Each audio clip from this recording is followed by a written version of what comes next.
My name is Hussein Eid, I'm 23 years old. It's been about 6 months since I had my operation. The surgery I had was a C5, C6 full disc replacement. The way I injured my neck was I was just excessive training at the gym, and one day I was just training and straining really hard, pushing down, and I just felt a pop and a rip, and the pain kicked in, and I knew I had done something wrong to my neck. Pretty painful. It was quite excessive. I had numbness, instant numbness in my hands and a tingly feeling, and my arms just gave in. I was pretty weak, so I knew I'd done something wrong. And it restricted me from doing everything I pretty much used to do. I couldn't play rugby league anymore. I couldn't train at the gym without stressing it. Just everything, running, couldn't do. There were days where I couldn't put on a shirt, couldn't even dress myself. My mum had to help me come and dress myself or undress myself some days. I had to take a lot of time off work. It was very stressful mentally and physically on my lifestyle. Psychologically, the injury was a big impact. I think at times psychologically it was bigger, it was more of an impact than it was physically, because I'm one of those people that love to get out, love to do a lot of sports, especially intense sports, and with an injury like I had, couldn't do anything, and it put a lot of stress. It just meant that I had to stay at home a lot more, be around people, around the house a lot more, and when you don't get out and have your space and get that kind of stress release, you take out your frustrations on the people around you. And I had a relationship at the time, and that was a big strain actually, and it was very noticeable. They sent me to physio for about 4 months, and the physio actually told me he thought it was a disc, but couldn't be sure until we had a CAT scan. Scans showed the disc between C5 and C6 was protruding and pushing on nerves. Hussein's spine surgeon suggested a total disc replacement operation as an option. He gave me two choices: to fuse it with a bone or the new implant that they had. He told me it would, it was new, but they had great reviews from overseas. He told me about, I wouldn't lose as much mobility in my neck. So, and he also told me in the future it was a lot easier to remove or do further surgery on that area if necessary. It's quite frightening at first. Hussein's problem is a real and common one. When a cervical disc is damaged, the softer middle part of the disc or parts of the outer disc can extend outwards and press on spinal nerves. The opening at the side of the spine may also be reduced, pinching the nerve. This nerve irritation can cause pain, changes in sensation, and muscle weakness. The aim of a cervical disc replacement is to relieve pain by freeing up pinched nerves caused by a damaged disc. The procedure will also restore normal spinal function. The artificial disc comprises two end plates separated by a ball and socket kind of mechanism, which allows movement in all directions, similar to a normal disc. Each end plate has a keel, which allows sturdy fixation. Discs can be made of chrome cobalt, titanium, hardened plastics, and hydroxyapatite, which are extremely hard-wearing while providing smooth movement. In the operation, a horizontal incision about 5 to 10 centimetres long is made in the left side of the neck, just above the collarbone. Muscles, the esophagus and windpipe are moved aside to provide access to the injury site. The injured disc is carefully removed, relieving pressure on the nerves.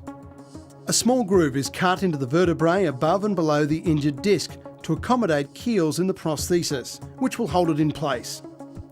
The prosthesis is then secured into position. The wound is closed to complete the procedure, which usually takes about 90 minutes. An advantage of the disc replacement operation compared to spinal fusion is that it preserves more movement of the spine. I had a big sit down before the operation, a big meeting to discuss everything just before the operation. They explained about how I'd have a lot more options later on if I chose to do the second operation, which is the implant, and so I just chose to go for it. Possible complications of the operation include, but are not limited to, wound infection, leakage of cerebrospinal fluid from your spine, deep venous thrombosis or blood clots, nerve root injury leading to movement problems, pain, changes in sensation or loss of function, reaction to anaesthetic or drug therapy, excessive bleeding, hematoma or bruising, fracture of a vertebra, injury to the esophagus or food pipe making swallowing difficult, injury to the trachea or windpipe from operative instruments, paralysis or partial paralysis of the vocal cords, which can lead to hoarse voice, airway obstruction, sinking of the disc into the vertebral bodies, and potential risk of joint wear. Some of these conditions are serious and ongoing, while others resolve over time. If you are concerned about possible complications, speak to your surgical team prior to agreeing to have the operation. But I was thinking to myself at first, like, I could be that 1% that gets injured or whatever. But looking at it from a long-term perspective, I was thinking to myself, how long can I live with this pain? How long can I live without a life? Because I truly couldn't even go out with my friends, without, on a night out without, having to say to them, look, I've got to go home, I'm in too much pain. I thought to myself, you just have to put your head down and go for it, although it was quite scary. It was about 18 months between injury to surgery. While success rates vary from patient to patient and depend on the circumstances of each individual case, conservatively, research suggests there is an 80% chance patients will receive good pain relief from this operation. The goal of surgery is to reduce pain by 80% or better, and to preserve as much movement at the level of injury as possible. In patients with muscle weakness, this operation will not always result in restoration of strength, but the goal of surgery is to prevent further weakness. Since I did the operation, the outcome has been unbelievable. I was used to this little pain as if someone was pushing on that one spot really hard, and it was gone. So, I didn't have that nervous twitch of my neck and things like that. So I definitely felt it was gone. It was stiff after the operation and things like that, which is expected, but that little pain that I every day woke up with was gone, so it was pretty relieving. Numbness and tingliness is pretty much 99% gone, and the weakness is definitely 100% gone. I'm back to full strength and carrying everything I want to. It's not restricting me from doing anything that is in my life. The first couple of weeks, obviously, because I was in a neck brace, there was a little bit of pain, a lot of stiffness, a lot of uncomfortableness, trying to sleep in a neck brace. But you get through it. I had a lot of support from my family.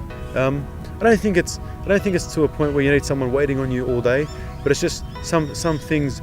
It's not that you need to, but you're better off having someone do those things for you, just so you do minimise the impact on your neck to get the best kind of outcome, recovery kind of thing.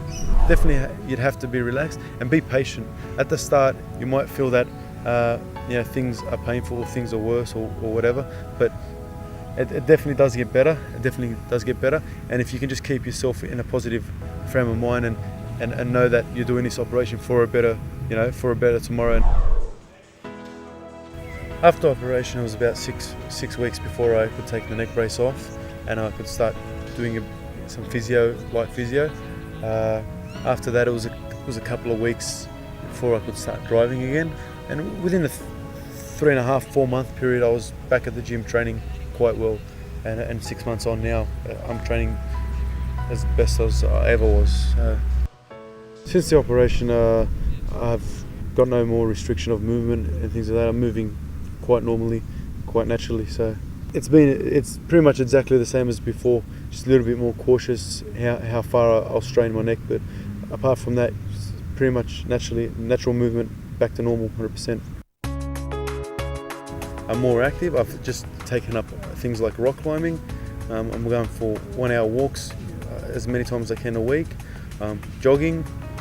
I'm back at work, doing all the things that I did before I did the injury. So I'm pretty much back to 100%, almost. And that's just, and I think maybe 95%, and maybe the 5% is more a mental restriction, just me being cautious. But physically, I'm feeling great, unbelievable. Psychologically now, since the operation, it's been unbelievable. Like, I have that confidence back where I can say to my friends, yeah, let's go do this or let's go do that. It's amazing. But overall, I'm so happy that I did the operation. I just wish I did it a lot earlier, because I would have been a year down the track now instead of 6 months. So I'm loving it.